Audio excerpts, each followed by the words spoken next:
Good morning. Welcome to First Parish Unitarian Universalist Canton. It's wonderful to see you all here this morning. My name is John Dundon, and I am your worship associate.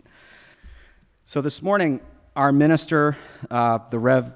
Bev Waring, will be back in the pulpit next Sunday. This morning, I am pleased to welcome Michelle Walsh as our service leader. Some of you may remember Michelle from last spring, who had the rousing sermon with the Bob Dylan Times They Are A-Changin, and I believe this is the second in her series. It's great to be back. Thank you very much for welcoming me back. And our opening mutual is a call to worship is a mutual one, as we did the other times. So number 572 in the back of your hymnal, this is our mutual call to worship this morning, and let's read it all together. How shall I enter the Eternal's presence? Shall I come with sacrifices, with yearling calves to offer? With the eternal care for rams and thousands, or for oil flowing in myriad streams? What does the Eternal ask from you? But to be just and kind, and to live in quiet fellowship with your God. Our version of Micah. Let's all join together in our opening hymn, number 26 in your gray hymnal, Holy, Holy, Holy. So I invite any children who are here or young at heart to come and sit in the front pew for a story. And it's a message for all ages. This is a lovely book. Oh, wonderful. Here we go. Great. Called The Everything Seed, a story of beginnings. And it has some beautiful pictures that I think you all will enjoy. Have you ever watched a seed grow?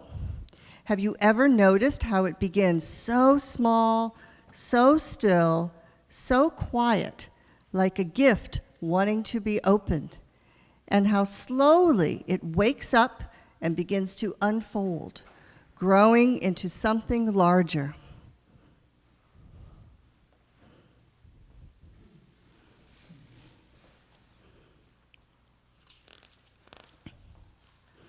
And larger and larger.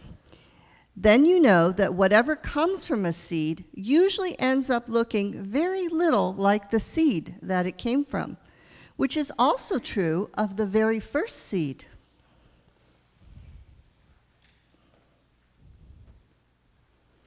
I don't know if we can all see this. It's really quite pretty.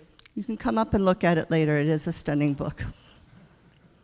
Once, long ago, way back before the beginning, so long ago, there was no such thing as time because there was no one there to count it. Everywhere was a huge, deep, mysterious place, like something waiting to happen. There were no stars, no sun or moon, and there was no place like Earth, not a drop of water or a single tree or rock or flower, and no living beings anywhere. But in that, you didn't miss anything. It was just a dark. But in that deep waiting space was hidden the tiniest point of something, no bigger than a seed. It was not a flower seed. It was not even an elm tree seed. It was not a seed of corn, although all those things were included in that seed. You might call it an everything seed, because that is what it became. Very, very tiny. There you go. No one knows where that first seed came from, or how it was planted, or how it knew in the way that only seeds seem to know. How long to wait before just the right moment to sprout and grow. But all at once, this tiny seed, cradled and nourished in the rich soil of space, woke up, broke open, and began to unfold. Unfolding.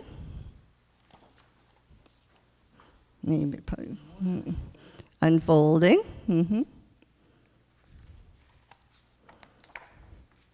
And blossoming forth.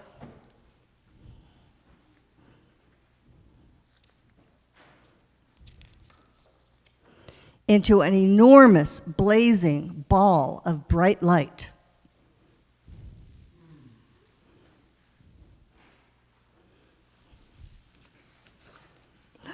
Like a great-grandmother's son. Yeah, they saw what was coming.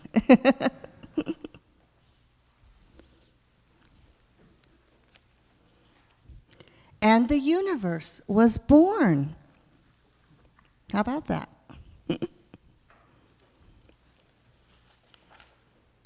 Out fluttered the galaxies like a storm of snowflakes swirling and gathering into the brightest, most blindingly beautiful cloud of stars.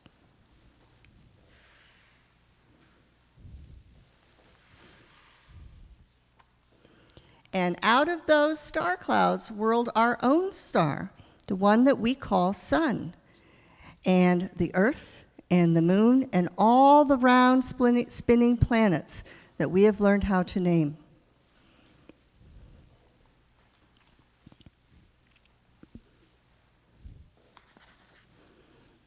And this is the secret of the tiny seed.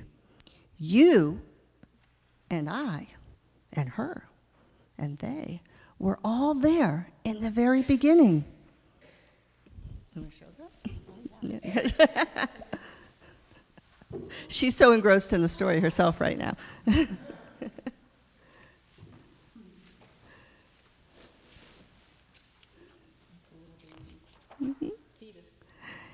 And just as the idea for each leaf on a big oak tree lies hidden inside an acorn,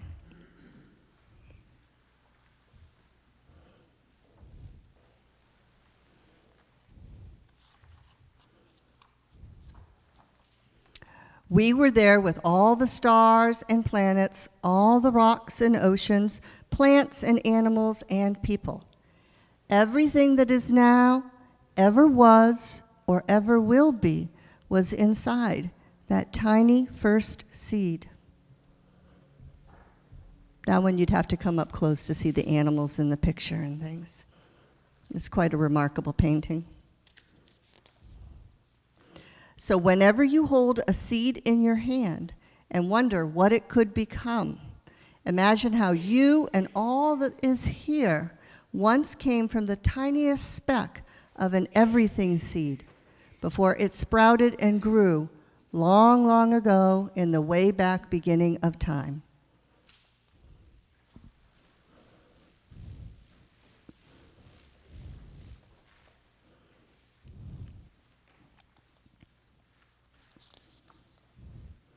Now, if this was an ordinary story, it would end right here. But this is the story of the universe, and it keeps unfolding. What once began in a blazing blossom of light continues every day.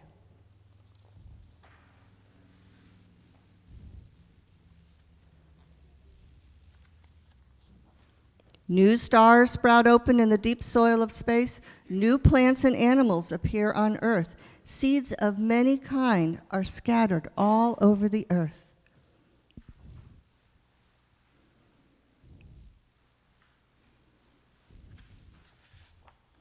To help us remember,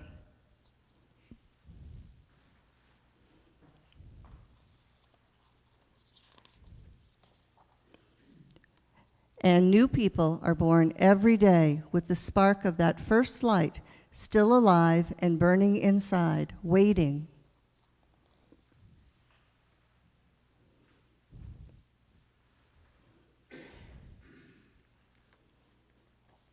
Like the everything seed, to shine in ways that are yet to be known.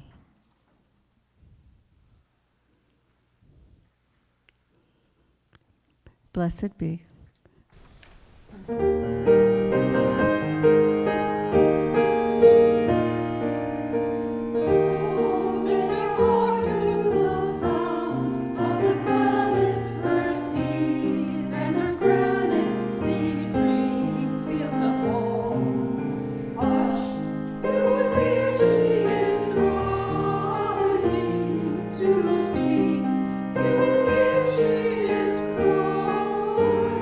So we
So before I begin the reading this morning, I'd like you to open your gray hymnal back to our mutual call to worship, number 572. It's number 572. You just take a look at that.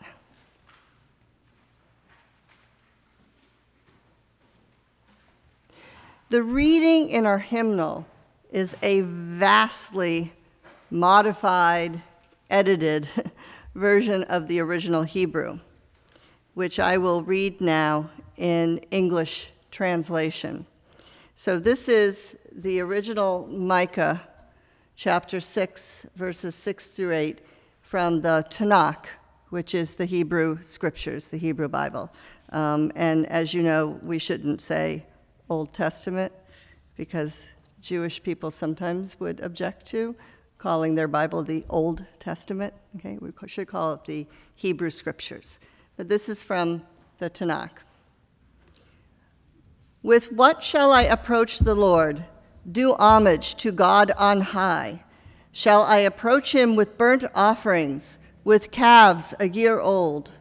Would the Lord be pleased with thousands of rams, with myriads of streams of oil?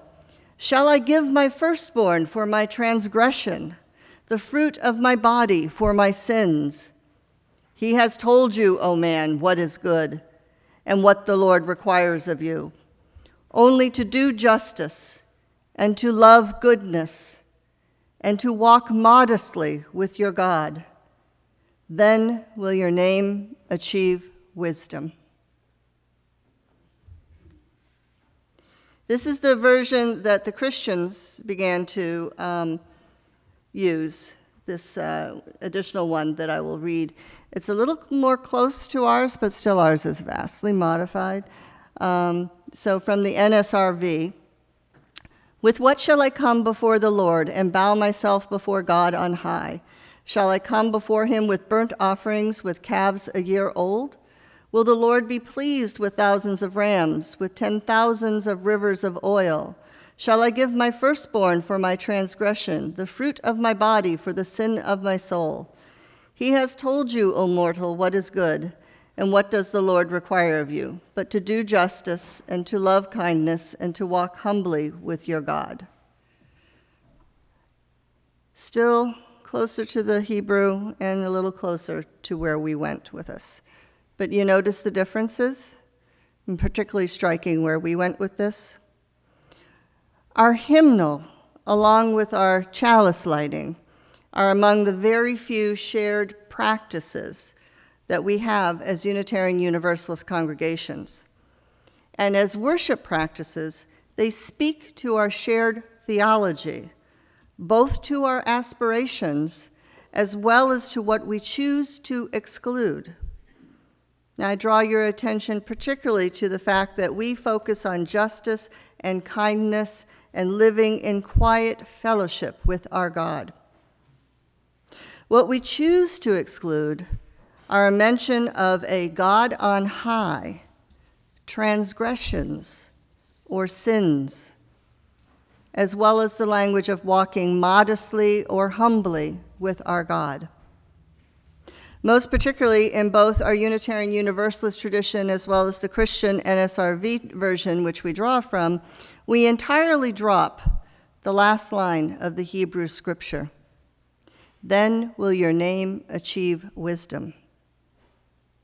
I ask you to reflect on these differences as we continue to deepen and center into our worship this morning. Many of you were present for my traveling sermon last year entitled, "The Times They Are A-Changin'," a bit of a prophetic tribute to the wisdom and relevance of Bob Dylan's 1963 song, For Our Time.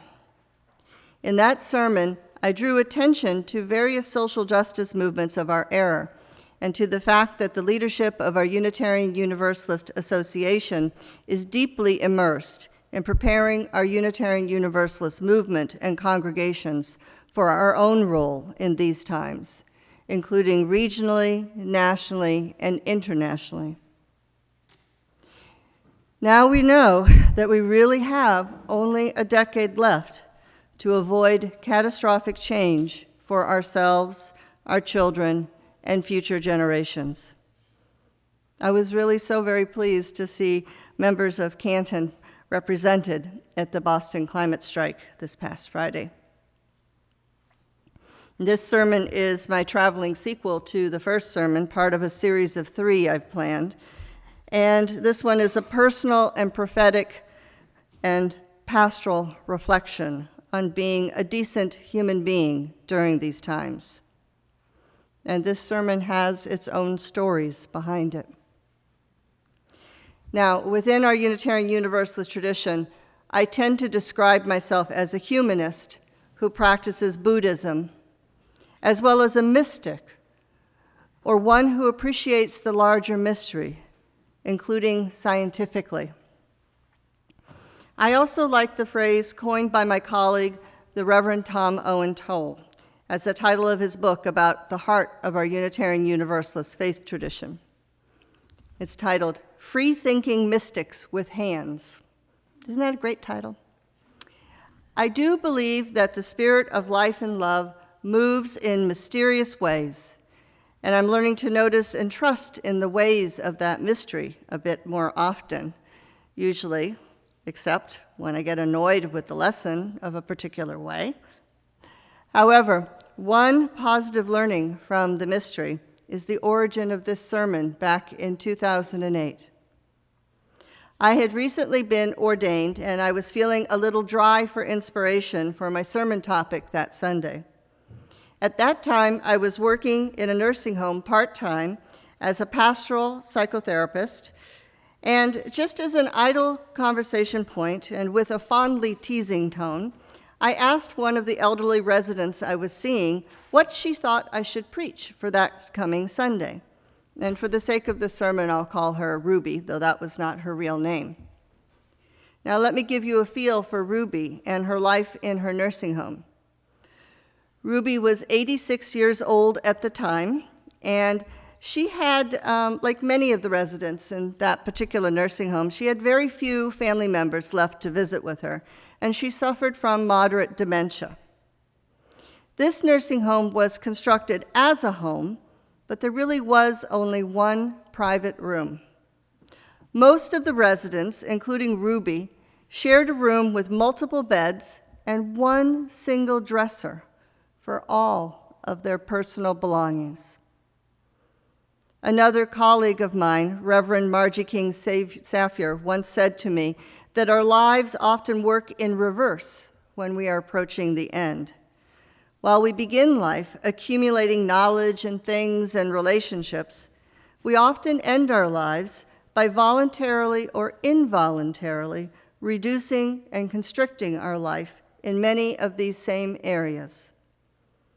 The Buddhist practice of impermanency and developing non-attachment comes to mind in facing these losses. And in fact, in many Eastern countries, they speak of Buddhism as a very popular practice for the end of life, whether they start out as Hindus or Confucians or something else.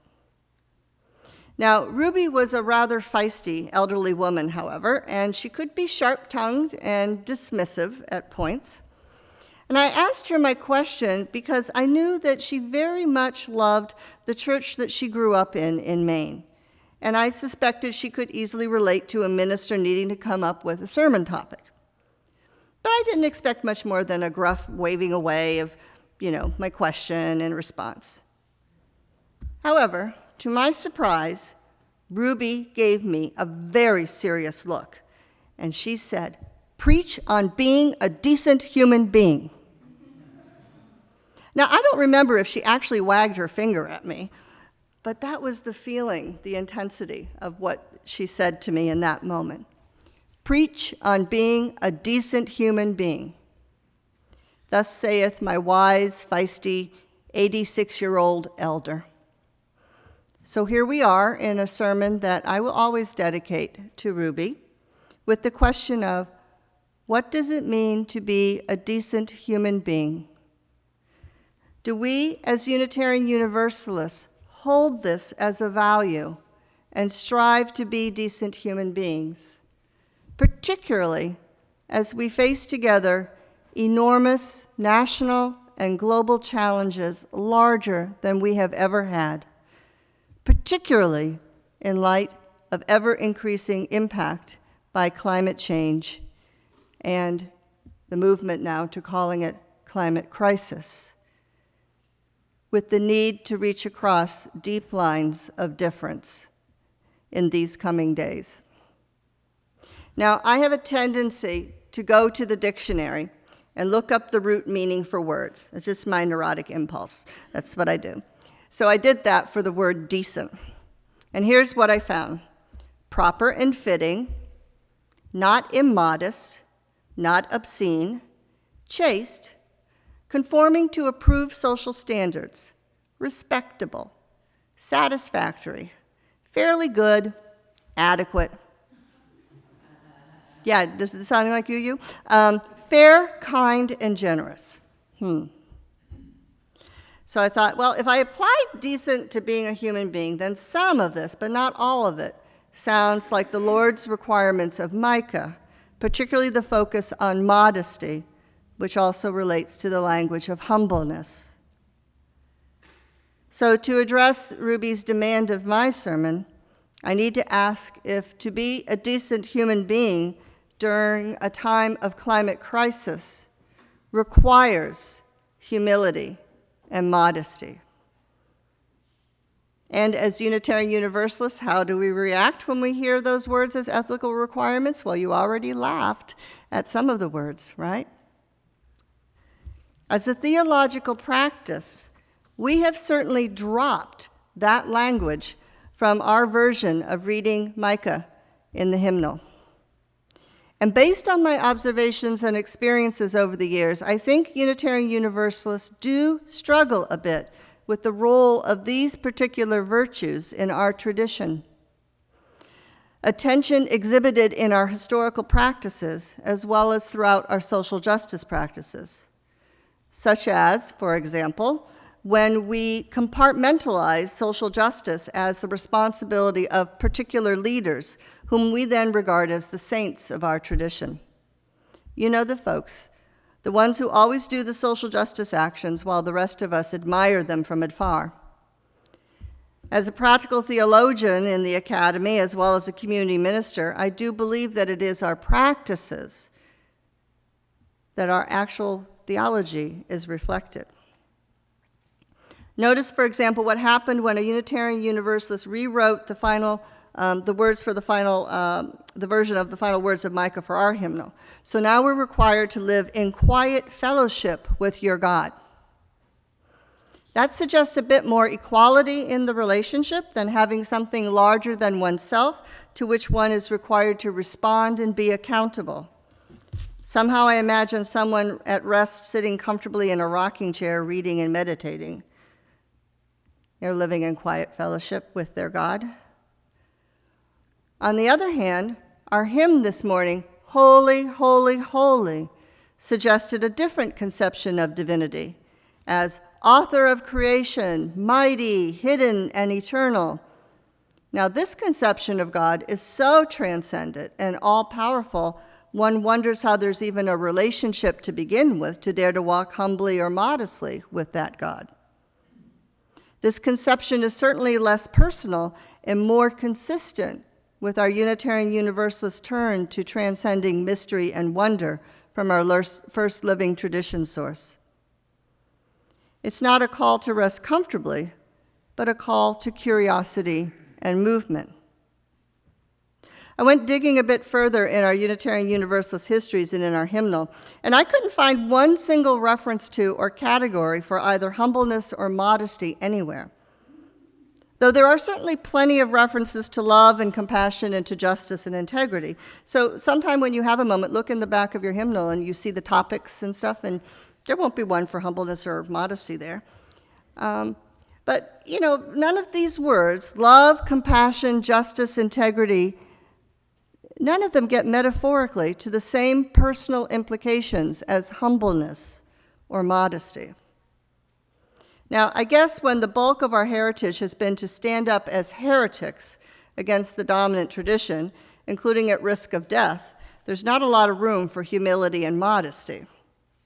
For those of you familiar with him, certainly one of our classic Unitarian heroes of the Protestant Reformation, Michael Servetus, was hardly an example of humility in action, given to defying and taunting the Inquisition, even to the point where he was eventually burned at the stake by his fellow Protestant Calvin, and reportedly continued to hold fast to his beliefs as he burned at the stake, refusing to recant. It's a great and admirable story for our Unitarian heritage, right? But I have to ask if it's true that being a heretic always requires arrogance. And is this a historically, culturally, really effective way for us to be in these times?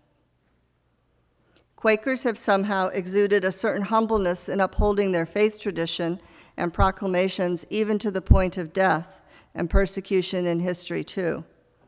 It would be a bit of a stretch, however, to think of Quakers as arrogant. There's a subtle difference between needing to challenge injustice and reveling in the painful process of doing so. Now, I find myself thinking about how often, as Unitarian Universalists, we take great pride in photo opportunities as we side with love or get arrested for the cause of justice. And that includes myself. I'm not excluding myself in that. But again, is there a double-edged sword in this that we need to attend to? What does this say about the majority of Unitarian Universalists who are not able-bodied or privileged to engage in risks or opportunities such as that? It's a privilege to be able to take risks, particularly if you carry certain identities. Now, for most of us, possibly most strongly in our Unitarian heritage, our proclamations can take on the character of arrogance, so much so that we have a classic joke in our tradition about it. You know this one. It's normally attributed to the famous Unitarian minister after whom one of our two UU seminaries is named, Thomas Starr King, and it goes something like this. Universalists believe that God is too good to damn them, but Unitarians believe that they are too good to be damned by God. Everybody got that? Universalists believe that God is too good to damn them, but Unitarians believe that they are too good to be damned by God. Now, that's all the way back to the 19th century that the Unitarian tradition was perceived as carrying a certain amount of arrogance within it, so much so that this particular joke has passed down through time. And we can point to a few more famous Unitarians in our history from whom others have found, a certain level of arrogance, such as Ralph Waldo Emerson's radical challenge to the preachers of his time that they've gone stone cold and lost their soul and their spirit in their preaching. Or even our most famous theologian and social ethicist of the 20th century, James Luther Adams, personal favorite of mine, he chose to preach his own ordination sermon. Now, that's true arrogance, not to trust that a colleague can preach words of wisdom for you at your ordination. I don't have to reach too far in our history to find a tendency towards judgment of others as less intelligent, less educated, as well as a specific discomfort with the word humility.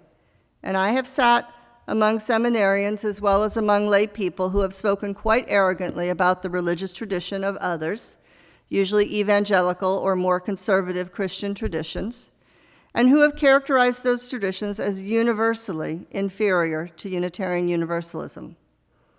This even happened in my home congregation when my Catholic brother and sister-in-law came for a visit one Sunday, only to sit painfully through negative comments about Catholicism from the pulpit. It is sometimes said that we seek the wisdom in all world religions except the Christian tradition. Now, my understanding is that the author of the book that I read to the children this morning is a Catholic. My observation at times is that we Unitarian Universalists want to be more than just decent human beings. But in doing so, we often denigrate those we perceive as failing to meet our standards of being an excellent human being, or perhaps a better kind of human being, highly educated, socially conscious and active, rational, emotionally diplomatic, physically fit, thin, able-bodied, cisgender, middle to upper class, and, of course, culturally white. Now, these cultural norms, do they create dangerous implications when the climate crisis is bringing us closer to our interdependent web, more and more in tighter, direct relationship? When we need to feel comfortable and curious with the discomforts of difference and privilege. At a New England conference of Unitarian Universalists I attended in 2008 as well, we were presented with some of the work that the board of the UUA was doing at that time, and our feedback was sought. We were broken up into small groups by table to consider our responses to the UUA's statement of their core values and global end mission statement that they were considering then. And through a facilitated process, the UUA board had decided that their core values were wonder, connections, and transformation. And their global end mission statement was, grounded in our covenantal tradition, the UUA will inspire people to lead lives of humility and purpose, connection and service, thereby transforming themselves and the world. Now, not surprisingly, the word that caused the most problems for several people at my table was the inclusion of the word humility. Now, in general, it was the cisgender white women present who objected most to the term, and that does reflect a real gender concern for women who are told that they need to reflect a humble and modest way of being in the world, creating internalized oppression that the Me Too movement resists. Would you say that's right, my fellow women here, right? Okay. So when we do not appear humble and instead assert ourselves, there's a particular word we're often called, right? Okay, you can just nod, you don't need to say the word, but I know you got it in your heads, right? And we all know what that word is, yep. But during the break, a white man that I knew from the Newton congregation, Bob Zeeb, came up to me, very excited that his table had really loved the inclusion of the word humility. Now, knowing Bob and his work at that time, he was a role model to a different way of humble being prior to his death. And I understood his excitement. Bob was a man who emphasized the need to do deep listening with those who are radically different from us. He gave an example once of the fact that he actually often visited Jehovah's Witnesses. He invited them into his home to listen and to dialogue with them regarding their point of view. Now, how many of you would invite a Jehovah's Witness into your home if they showed up at your doorstep? 2 of you. Okay. That was who Bob was. This was his spiritual practice as a Unitarian Universalist, okay? An example of being a decent human being. And there's another one. I went to a workshop at the UU Urban Ministry that year, too, and a woman who won an award in Washington, D.C., had a chance to be with anyone she chose for 3 weeks. Now, she chose to be with Jesse Helms, so she could better understand and dialogue with him. Now, how many of us would make that choice? Okay, they're drawing the line there. No, not with Jesse Helms. I would not do it. I would do it with a Jehovah's Witness, but not with Jesse Helms, okay? So let's bring this a little closer to home. How many of us reach out here in our own congregations and in our communities, at work, or at our UUA General Assembly, in any location, to those who are significantly different from ourselves by politics, race, religion, gender, sexual orientation, ability? Or do we hold our circles of identity very tightly and closely? How many of us really take time to humbly and openly listen to each other's stories and build opportunities to work together? Now, I want to suggest that there may be a much more valuable way of being in moderating our expectations of ourselves and others, of striving to be just, decent human beings among each other, rather than excellent or superior human beings, including for our children, particularly as we face together the shared vulnerabilities that climate crisis impact will bring, and is continuing to bring, is bringing now and will continue to bring to our communities, our nation, and our larger world. Perhaps we might be surprised and graced by a generosity of spirit and peace that's greater in doing so, including appreciation for the everyday actions of tenderness and caring that so often go unrecognized on a public level, because we are lifting up the people who are the famous people and having these idols. It's beyond that time now. It's time for each of us. It's beyond the time to idolize somebody else and hope that they're going to do this work for us. We each have to do this work now for ourselves and find the humility and strength of understanding in ourselves. So I'm not sure how to help our tradition in a practical sense. I have wondered if we put the word awe and humility into the transcending mystery and wonder of our first living tradition source. Would that help us live a little more into this way of being? I do know that if we do want to fully embrace this large goal of multiculturalism and anti-oppression, including our current efforts to dismantle white supremacy, we're going to have to go there. All of us are going to have to go there together. And that's not just one race. That's not just one gender. That's everybody is going to have to go there together. And we have to grapple with the greatest potential and the broadest potential of our Unitarian Universalist theology as Universalist, as embracing the many different ways that people worship and think theologically, including Unitarianism, including Trinitarianism. And we have to grapple with our internal angst about whiteness, those of us who are racialized as white, and privilege. And we have to work with the defensiveness and the white fragility so that we can open ourselves with the humility instead of shutting ourselves down, and so that we can share our mutual vulnerabilities in this dream of creating a just and beloved and equitable world in this time of climate crisis. Blessed be. May it be so. I invite you to remain standing and turn to number 496 in the back of your hymnal, and we will engage in a mutual benediction again. Number 496. Okay, let us read it together. From arrogance, pompousness, and from thinking ourselves more important than we are, may some saving sense of humor liberate us. For allowing ourselves to ridicule the faith of others, may we be forgiven.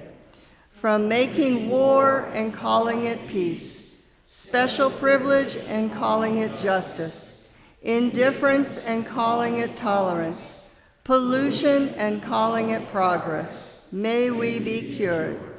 For telling ourselves and others that evil is inevitable while good is impossible, may we stand corrected. God of our mixed up, tragic, aspiring, doubting, and insurgent lives, help us to be as good as in our hearts we have always wanted to be. Amen.